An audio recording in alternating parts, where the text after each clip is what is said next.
So it's a big truck. Big truck. Okay, no, for real. I'm gonna be serious. Because y'all need to know about this. Like, oh my God, it's crazy. Crazy.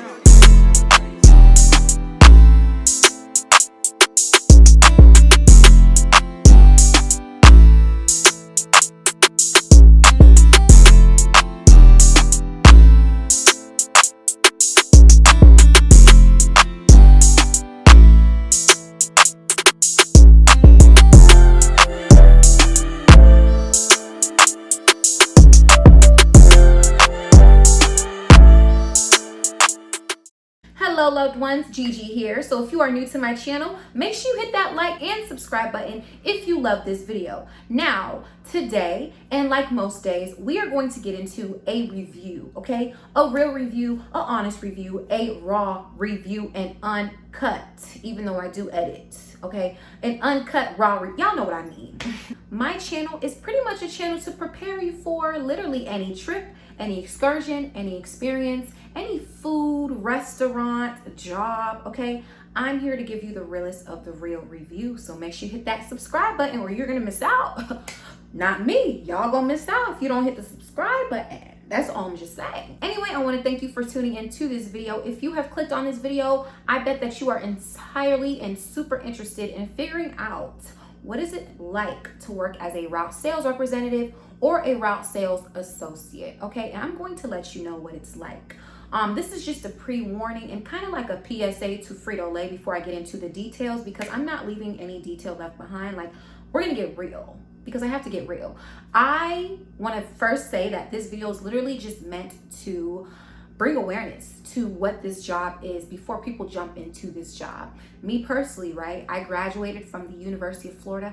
I had no idea what I was getting myself into. I do not like jumping into the unknown without at least some sort of clear, guidance or guidelines. And I did not receive that when I came into Frito Lay, but that's a whole nother video for a whole nother day, okay? But today, it's all about RSRs, RSAs. So without further ado, let's get into it. So number one, what is the difference between a RSR and an RSA, right? So as an RSR, route sales representative, so you are pretty much in charge of reflecting exactly what the founder, Mr. Lay, did when he founded Frito Lay, right? He used to literally sell chips out of his truck. Now, of course, you're not going around selling chips directly out of your truck, sitting in your truck, taking money, you know what I mean? But you are going to different stores to sell chips, right? To fill in space that we as Frito Lay have had through a contract, right? It's pretty much like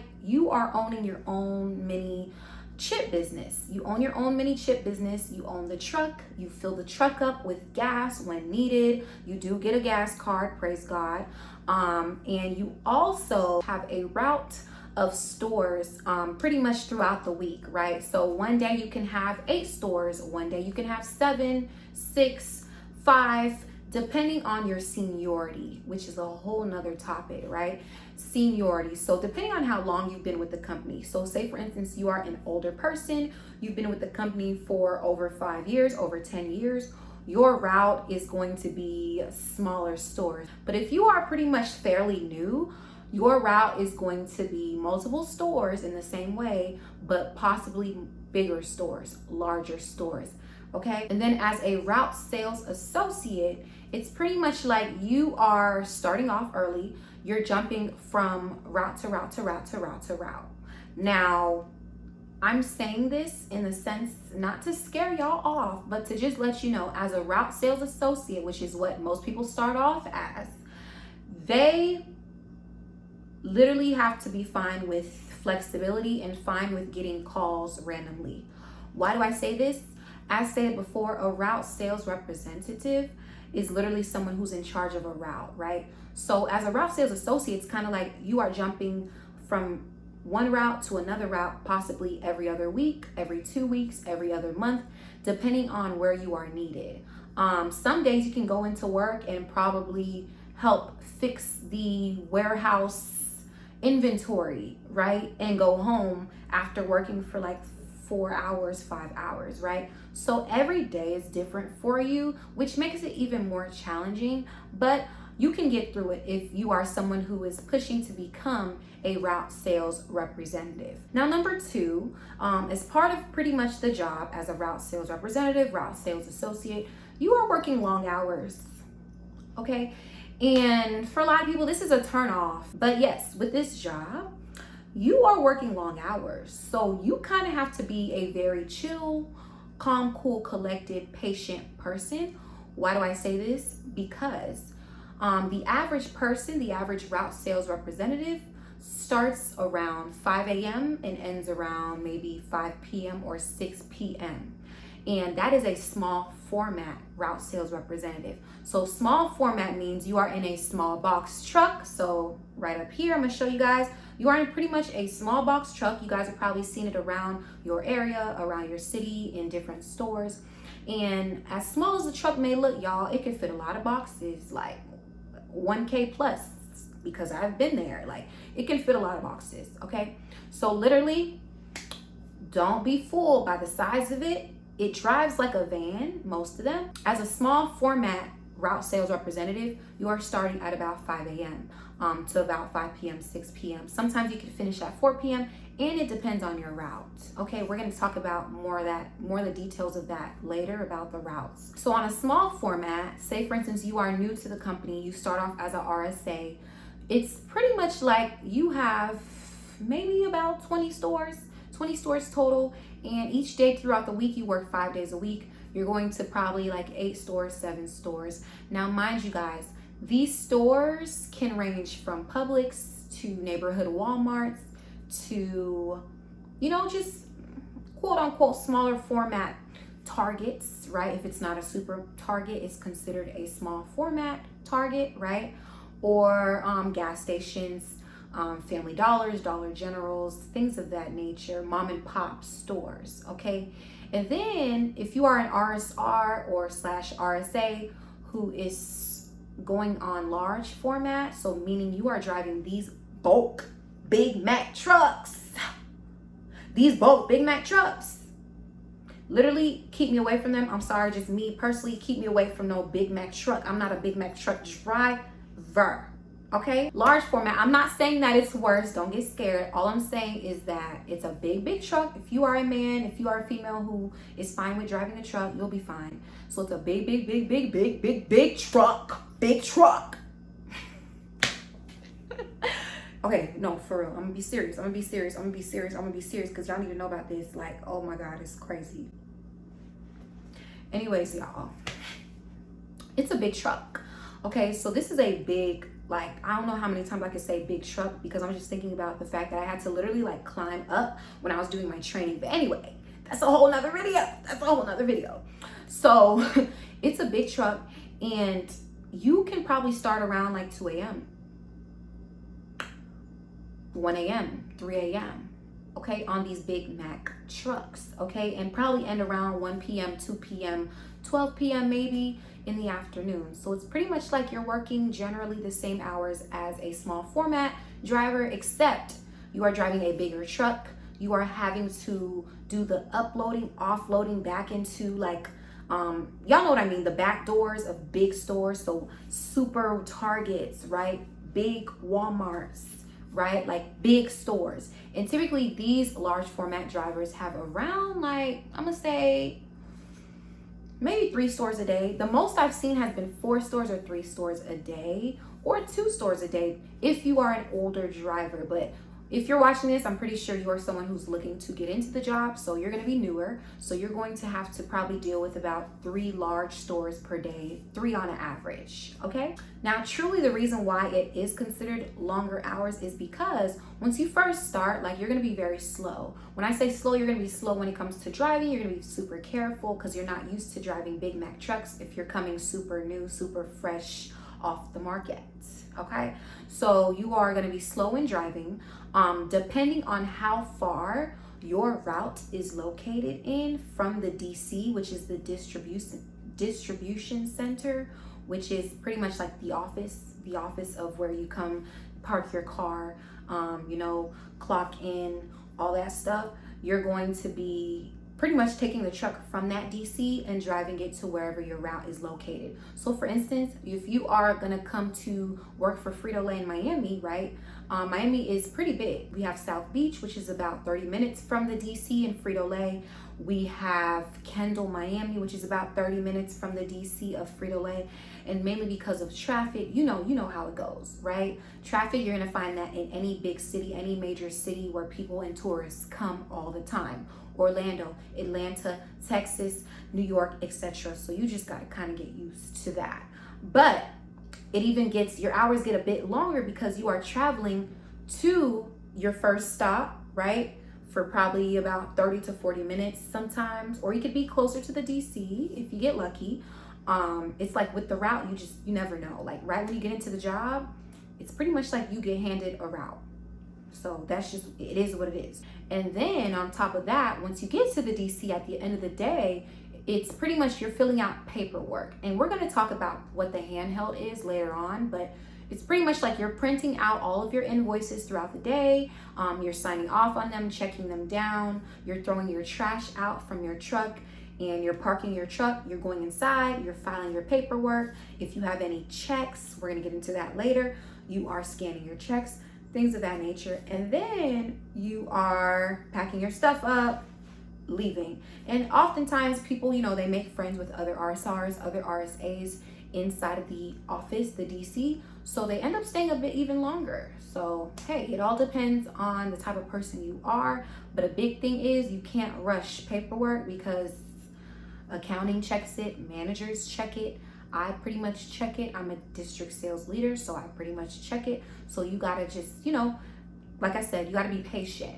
You really have to be patient throughout this job because yes, you'll start early, but sometimes you might finish a bit later because you gotta file the paperwork. And I'm not saying paperwork takes forever, but you gotta make sure everything's on point, period. So no corporation is sending a notice to your house talking about you stole money simply because you did not do your paperwork correctly. Okay, we're gonna go more in depth a bit later, so continue watching. Now, number 3, we're gonna go more in depth about route type, okay? So as stated before, if you are new to trying to become a route sales representative, you applied, you did your interview, now you're doing like training or whatever, you are going to become a route sales associate before you even become a route sales representative. Sometimes it takes 2 months, sometimes it takes 3 months. Do not trust these corporate people. No offense, Frito Lay, but don't trust corporations when they say, oh, training's gonna be 3 months, training's gonna be 4 months. No, they're gonna do it whenever they want to do it. Whenever they see you enhance, whenever they see you popping, whenever they see you are getting better, they're going to move you on to the next step to become a route sales representative. It could take a year, it could take 6 months.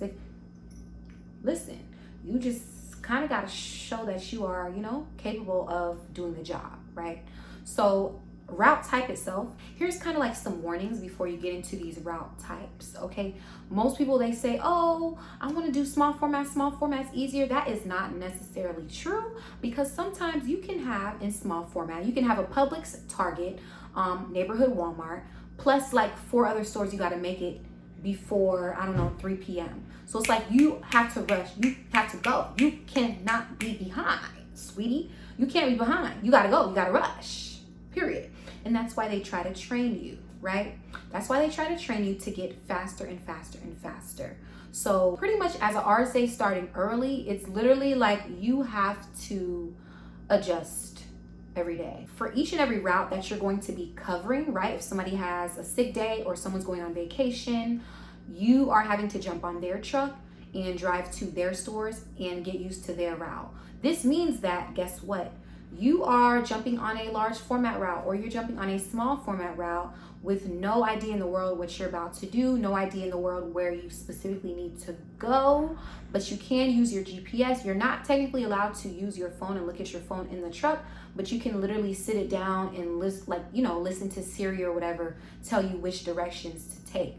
But it's like, yes, you're going into the unknown. You are literally like driving to stores you've never driven to if you've never been on that route. For instance, right, I had an emergency where an RSR literally said that he was sick. I don't believe he was sick. People lie, they really lie. This was during Super Bowl week. So it's like really he felt overwhelmed. That's what he ended up telling me, right? He lied, whatever. So I had to meet him at his actual stop. And because we did not have any extra RSAs or RSRs available because Super Bowl week was crazy, everybody needed help. Everybody was building a display. Like, it was just crazy. It was just crazy. So literally, I was like, okay, bro, you know what? Go home, because I don't know, you acting like, I don't even know what you acting like right now, but you could go. You could just go because we got to get this route done. It's Super Bowl week. I don't want no stores calling me. I'm a manager, so literally stores would call me all the time talking about, my store's empty. Hello, my store. Do I have time for that? No, I don't, because there's things to do, right? There's people I need to help. This is Super Bowl week, okay? We got to keep filling chips up no matter what. So I literally had to take over his route, right?